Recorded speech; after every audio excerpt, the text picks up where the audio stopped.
Well, hi, everybody. I'm Brian LaBelle. This is our Prospect Spotlight Show from 100 Yards of Football. Below me, you can see Mr. Dodge and Mr. Joey, and we're going to highlight a couple of very talented individuals, guys who we plan on seeing getting their name called probably night one. When you talk about the NFL draft that's coming up, a little ways away, right? We got some time, but it's never too early to get into it, to get started and look ahead, especially if you're a bad team in the NFL right now. But our two prospect profiles tonight, we're going to look at first and foremost Mr. Caleb Downs, safety from Ohio State. Very talented kid. And Joey, give me your thoughts on Caleb. Caleb is a special player. He's a special individual. I mean, he is a football savant. I'll say. That there was a documentary on him that saying that he started looking at football and breaking down tape at 8 years old. So he's a really special player. He's a Georgia kid that went to Alabama because he wanted to be coached by the best. So he went to play for Nick Saban, and then when Nick stepped away from the game, he decided to go to Ohio State. He didn't feel like he was going to get the same tutelage at Alabama after Nick left, so he went to Ohio State. He was the most coveted player in the transfer portal, and obviously Ohio State had the most loot because that's what we're talking about nowadays. They had the most money and coaching as well. His dad played in the NFL, Gary Downs. I think he's the nephew of Dre Bly, who played in the league, and his brother is currently in the league, Josh Downs, who plays with the Indianapolis Colts. So he's got a football pedigree, and believe it or not, he has a chance to be the best of the lot. So from that standpoint, you're really excited about what this kid brings to the table. Is there a better pedigree than Alabama and Ohio State? Now, I know Mr. Dodge might have something to say about that, right? He might not agree with that, but Joey, from just kind of a third party, I mean, that's you talk about Nick Saban, Ryan Day, national champions, and both teams did everything they possibly could to get him there, right? I mean, this kid can absolutely play. He can fly around. He's just got a ton of talent. Hey, Mr. Dodge. Go ahead, Joey. With all due respect to Mr. Dodge in Florida State and myself at Tennessee, if you're a defensive player and you're trying to get to the NFL, I'm not sure there are two better programs you could be at than first Alabama and then Ohio State in today's football. Mr. Dodge, if you want to rebuttal there as far as the two best programs, then go ahead and give your 2 cents on Caleb Downs, safety currently at Ohio State University. No rebuttal as we're talking about the times that are now. Alabama now, would it be that way that Nick's going? We know when Nick was there, that's what he'd do. I mean, Nick would get out there and backpedal with him. Ohio State, I mean, I just don't know what they got going up there. If wide receivers, it really don't matter what play it is. Wide receivers, running backs, DBs, it don't matter if they come from Ohio State, man. LSU's kind of like that too. When they go to the NFL, they already exceed. I have no rebuttal as far as on that. Now, you talking about the times when I played, it was Miami, it was us, maybe University of Texas or something like that. But nowadays, I mean, if you're elite wide receiver, elite defensive back, as Caleb Down is, it was Alabama, and it was really Ohio State. Caleb Down, 6'2", 205. I'm gonna say I'm gonna compare him a little bit. He's a Georgia boy too. Now I'm thinking Eric Berry. I'm thinking Eric Berry, that type player. Eric Berry can play in the box. Eric Berry can cover. Eric Berry can hit. Eric Berry can do all that. When Tennessee, as you know, with my man right there. And I look at him as far as on that. He's been All-American everywhere he's been, this kid. You know what I'm saying? And if he wasn't, would Alabama want him? Well, if he wasn't, Ohio State picked him up. No, they only pick up the elite. And I'm talking about the elite of the elite. You got elite, then you got the elite of the elite.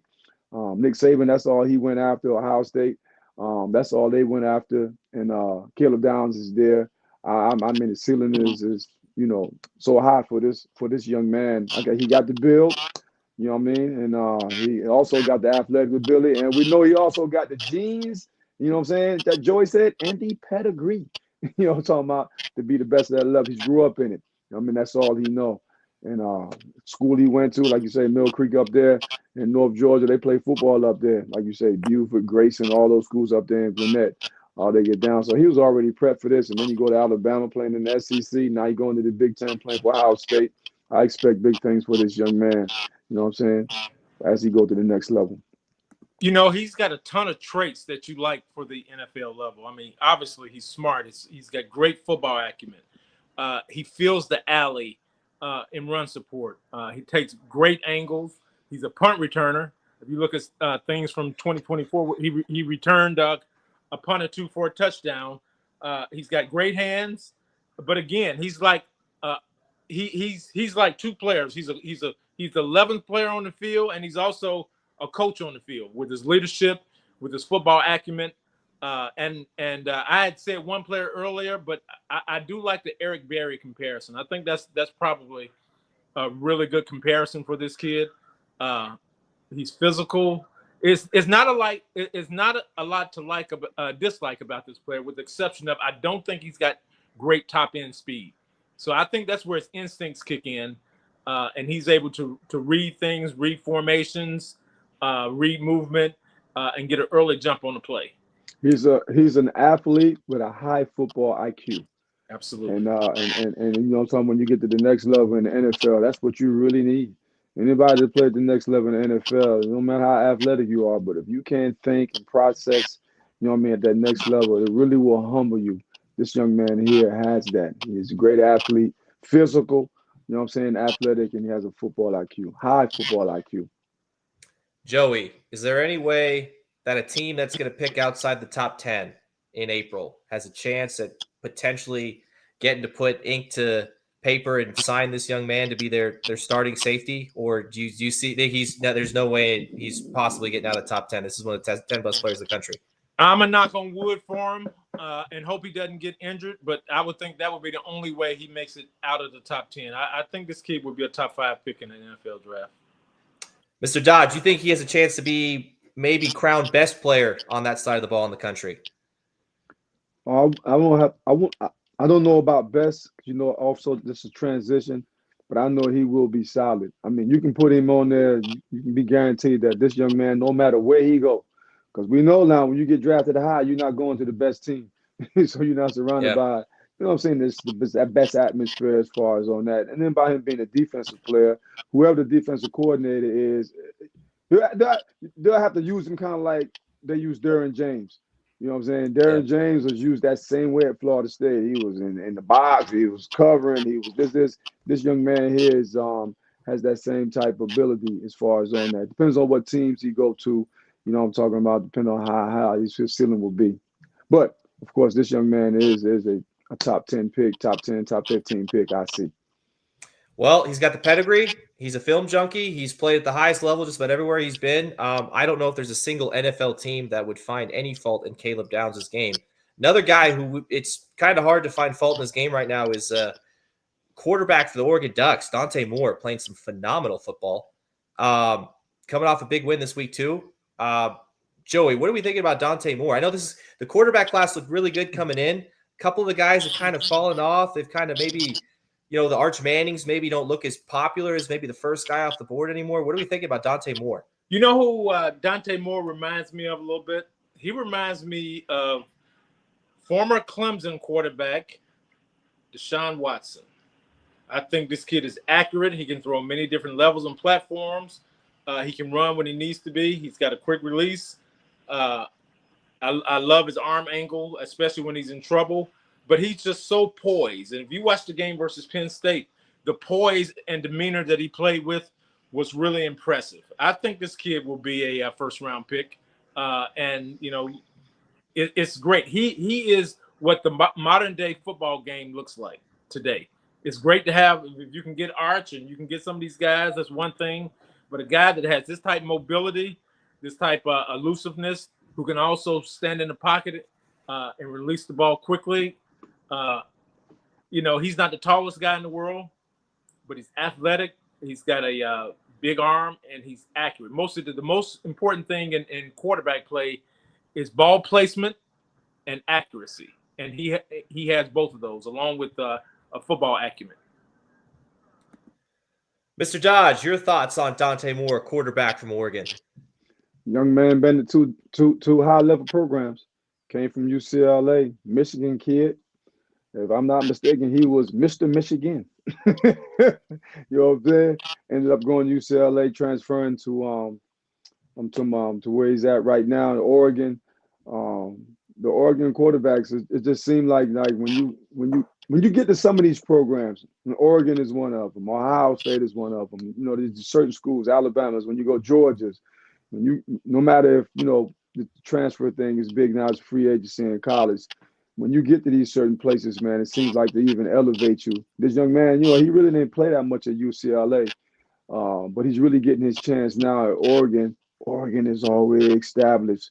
You know what I'm saying? A very good head coach, culture, tradition. He just stepped right on into that high level. That game last week was a real show game for him because you played a top-notch team in Penn State and was able to keep his poise, athletic, you know what I'm saying, accurate, as Joey said.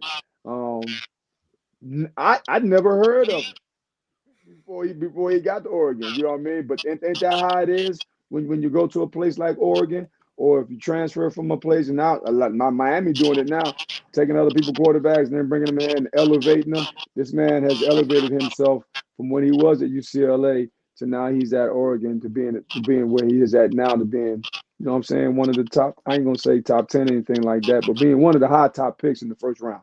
The one thing I would say, the one thing I would say is I give kudos to Coach Dan Lanning because what he does is he's played this kid under center a lot, which means play action is going to work. That's the thing that frustrates me about a lot of teams in college football and quite frankly pro football. When you're predominantly in the shotgun, then you don't have the whole playbook at your exposure. Now, Oregon does. They put him under center. They can run play action. They can run the whole offense. They can do it a lot of different things. And guess what? That also helps the run game. And Oregon has shown the propensity to be able to play in a lot of different styles. But I credit Dan Lanning with that, and I credit Dan Lanning with the maturity of this young man. And I think I would be surprised if he's not a first-round pick. I'm not saying he's going to be a top 10 pick, but I do think whoever gets this player, they're going to get a guy that's ready to come in and perform because he's the whole playbook will be open for him because he's done it before.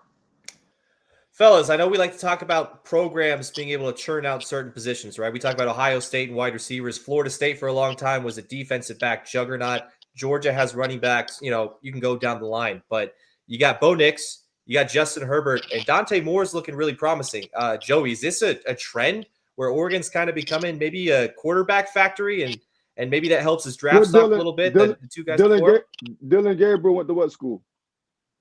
He went to Oregon. There you go. He's starting on Sunday. We'll see him on Sunday. Hey, Oregon was his fourth school, but he graduated from. He made it. Yep, when he came through Oregon. Hey, he counts. We're gonna count him. Yeah, count him for sake of the argument. But Joey, is this becoming a trend? Is this something that as a scout, as a GM, are you saying we like what they're doing up there in the great state of Oregon with their quarterbacks? Well, I think because hey, let's be real. You got the players have Nike money. They come in and hey, that's important. The outfits they wear, that's important. But guess what? More important is the fact that Dan Lanning and his staff have identified the right player for their system, and they come in and they perform and they play. I mean, this guy is different than last year's guy. But guess what? He's probably going to be more effective because not only can he play with his feet, he's as accurate, if not more, and he's a really dynamic player. And again, he was UCLA's number one recruit when he got there, and I think Chip was there at the time. And then things started falling apart, and he decided to transfer to Oregon. He got in the portal and went to Oregon. Mr. Dodge, do you wish they had as many uniform combinations at Florida State as they did at Oregon? I mean, the Nike money would be nice, right? But, a different uniform every week? Is that something that say, hey, man, new threads every single time you step foot on the field? The old school guys, that wasn't the biggest thing. But for these new school kids, it was the shoes. They like their shoes, man. Shoes and gloves. Hey, the new school kids, man, love shiny things. But I will say this about Oregon, even though it's way up in the Northwest, which makes it kind of tough, like from people from the South or Texas, the go-to. Normally they get a lot of guys from California, the whole nine. They have since Dan Lannon has been there, even before that when Chip was there, has kind of putting themselves in the rank of like if you want a quarterback, you know what I'm talking about. And so that's good in recruiting. You know what I mean? So all these quarterbacks go kind of like Alabama when they was there. Well, remember Alabama was putting out everything: running backs, DBs, linebackers. You know, if you coached up under Nick Saban, scouts love that in the NFL. They know they're going to be prepared. Starting to look like that now from Oregon. You know what I'm talking about as the quarterbacks that came through now, and now with Dante Moore coming in there, they knowing how he's getting taught, knowing how he's getting prepared, ready for the NFL. Everything when you get to the next level is like, is he NFL ready, or do we have to sit on him 2 or 3 years? You know, this kid look like he's going to system the man that he's going to be like to have a chance. You know what I'm saying, to be NFL ready when he get there. It's funny you say that because watching the Penn State game last week, and Drew Aller, who's supposed to be a top 10 kind of quarterback, the style and play, and again, styles make fights, right? But the style of play, you would swear that Dante Moore was a better quarterback than Drew Aller is playing quarterback. Just from that game. Now, the totality of it, watching tape, I'm not sure I wouldn't take Dante Moore over Drew Aller. Everybody has their opinion. It's like everything else. You have a choice to make there, but I'm not sure Dante Moore is not a better quarterback than Drew Aller. Yes. Joey, what does he got to do to be able to say, hey, I am better than Drew Aller? Or maybe a team starts to say, hey, maybe we think this guy is a little bit better and he can be our quarterback in the future, more so than the Drew Allers, the Carson Becks, everyone else who, even the Arch Mannings, who a lot of people were very high on coming into this year. But the Ducks are rolling and Dante's playing well. What more does he need to do? Well, he can't be a flash in the pants. He can't play great one game and then poor the next game. Consistency matters. Consistency is what teams look for when they're, especially at the quarterback position. And again, being a student of the game, but a quarterback has to show leadership ability. Any quarterback that's not a leader, I could go down the list, which I won't call quarterbacks out that I've seen in my 30 years in the NFL. I won't do that. It's not fair to them. But those quarterbacks who weren't leaders, 0 of them became champion and started for more than a year or two. If you weren't a leader, that's the number one of the top characteristics of a starting quarterback is his leadership ability. You have to be able to bring the masses along with you. What other big games they have? What other big games that Oregon have on their schedule now, other than Penn State? I'm not sure if they play this I can year, go ahead and check that for you. They probably will check. in the championship game if they have the championship game. So they'll probably who they got before that? What other big games? I would just say he played this one big game. He also had to perform in other big games that he have. I don't know if he played Ohio State. I don't know what other big games that he played because he's not playing in the SEC. The SEC, just like every single game you play against, is a big game where you can prove yourself as far as the next level. I don't know how many other big games that you're playing to be able to show that, all right, Dan, you're playing against a top-notch team, top-notch coaching staff, top-notch players, to be able to prove yourself to be worthy of, the highest draft pick that he can be. Well, assuming Indiana takes care of business, they will be ranked number 8 when they play not this weekend, but next weekend. Then they have Rutgers, Wisconsin, Iowa, Minnesota, USC, and Washington to end the season. Yeah, so I assume they're going to I would say, if I'm a bet man, I'd say good chance they run the table. I will see you guys in the playoff, right? Man, come on. Now listen, if he's putting up, if he puts up 400 yards and 6 touchdowns against Rutgers, right? I mean, he does what he's supposed to do. Yes, so correct. That's what's expected. So now you playing all these teams he about to play. It's expected for him to dominate them, for the offensive staff to put him in the position to be able to dominate for them. And I think Dan Allen's going to do it because, man, Oregon ever won a national championship? They always get close. They be in the Final Four or something like that, Final Two, and they always get blew out. You know what I'm talking about? This could be the year for them. Well, if ever there was a year for the Ducks, I think Phil Knight would like it to be this one, right? With how much money he spent in the NIL and the portal and everything else. I think, unfortunately, we got Joey back. I got lost for a second. Sorry. There you go. No, you're good. Again, I'll say to you now, does he have to come out here? Do I have to get 6 touchdowns against Iowa, against Rutgers, against Wisconsin? Or I mean, if he goes 24 of 29 for 350 and 3 touchdowns, are you okay with that? I mean, Dan Oh, Lanning's okay with it as long as they're winning games, right? So absolutely. I mean, he has to win games, but he has to play an efficient game. Okay. You know Yes. what?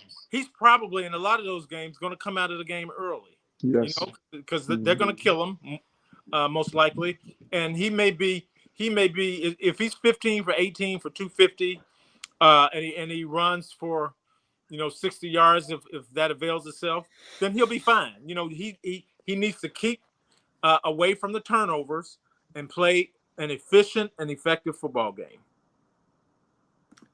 well, again, I mean, more likely than not, Oregon's gonna have a couple extra football games at the end of the year against some good teams, right? So if there's ever a time where he can maybe kind of separate himself or maybe kind of make the distinction, like, hey, I beat Drew Aller twice, right? Or look at how well I played against Ohio State or Alabama or Georgia, or I know Mr. Dodge won't like me saying this, but maybe Miami, but what he's done so far, listen, I don't think he was on anybody's radar a month ago, right? A month and a half ago, I don't think anybody really was saying, hey, I think this kid can lead an NFL team. And now he's here, right? So now I'll ask you guys final question and we'll wrap things up here on Dante Ward. Joey, I'll start with you. You have the expertise here. Is this guy right now looking like a first-round pick? I know quarterbacks are always at a premium, so we're always going to kind of value them. But is he a guy that fits the bill to where maybe if I'm a team in the top 15, I need a quarterback and he's there, I'm thinking, why not? I think he's potentially a first-round pick. Now, if you go back down the history of the last, let's say 10 years, his pedigree would make him a first-round pick. There's some quarterbacks who did not have the skill set, the athletic ability, the arm talent, the mental focus, the being a student of the game that this kid has. So if you're asking me if this kid's a first-round pick, I would say absolutely. Now he has to go out and show those things consistently on the field. But again, my comparison was a little bit that of Deshaun Watson when Deshaun was at Clemson. So I like a lot of things about this kid. So can he be a first-round pick? I think he can be. What's the young man name? What's the young man name that went from Michigan to the Vikings? What's his name? JJ McCarthy. Look at here. I'm saying, is JJ that much better than this young man right here? That's a solid question. I don't know. And he went first round. I'm not the person to ask that to because he went first round. I'm just looking at just trying to think. I think he went to the right school though, to put him in that position, kind of like Cam Ward leaving Washington State, going to Miami. You know what I'm saying? When you go to a certain school, it kind of like elevates you a little bit. And I think him leaving UCLA, which has been struggling for lately, it's just amazing that these California teams struggle. Much talent is in California. I just don't understand how all of them struggle. Anyway, for him to go back from UCLA to Oregon, and excel and to be able to do it against Penn State, of course, he's going to have to be efficient. Just like Joey said, he just got to be efficient. You got to be flawless against these teams because there's really no Washington, all of them. They're not the teams that the other teams are going to be playing as far as in the ACC, the SEC. And I think he'll be all right. He just got to stay the pace and be consistent, and that he'll keep rising up then. But like he already got the eyes on him right now. Like, oh, look at him. Oh, look at Dante Moore. Okay, we got to see him next game. Hey, Dante Moore. And game after game after game, because all they're looking for now is just one bad little game. Oh, yeah, I told you. He wasn't. No, just keep being consistent, brother, and he'll put himself in position to be in that first round talk. That's funny you mentioned JJ McCarthy because I'd say he's definitely a pedigree guy, right? He won the big games. He's playing against Ohio State. Numbers weren't great, but he played at Michigan. He's got the big M on his helmet, the big blue, and they're constantly in these battles with Ohio State. Which, to be fair, I don't think JJ. Correct me if I'm wrong. I don't think he ever lost to Ohio State, right? So I think you can't really ask much more than that. Caleb Downs fans, apologies for bringing that one up, but. It's one of those things where we mentioned it, right? Pedigree. And Oregon is kind of putting themselves in the conversation, especially if Dante ends up being an NFL quarterback, potentially a first rounder. And, like I said earlier, we're going to see Dylan Gabriel on Sunday, right? So another chance to say, hey, these kids from Oregon can play. They keep churning them out. And maybe we see his draft stock keep rising as long as they keep winning games, right? Which, looking at the schedule, shouldn't be too much of a problem. But we're going to wrap things up here, guys. Thank you for coming on. Thank you for talking about a couple of very talented young men who most likely we're going to see night one in the NFL draft coming up in April. This has been the Prospect Highlight Show. I'm Brian LaBelle. We got Mr. Dodge, Mr. Joey below me. Thank you guys for tuning in, and we will be back more than likely a little bit earlier, same day on Tuesday next week. Thank you guys for tuning in, and we will see you in the next one. Yes, sir.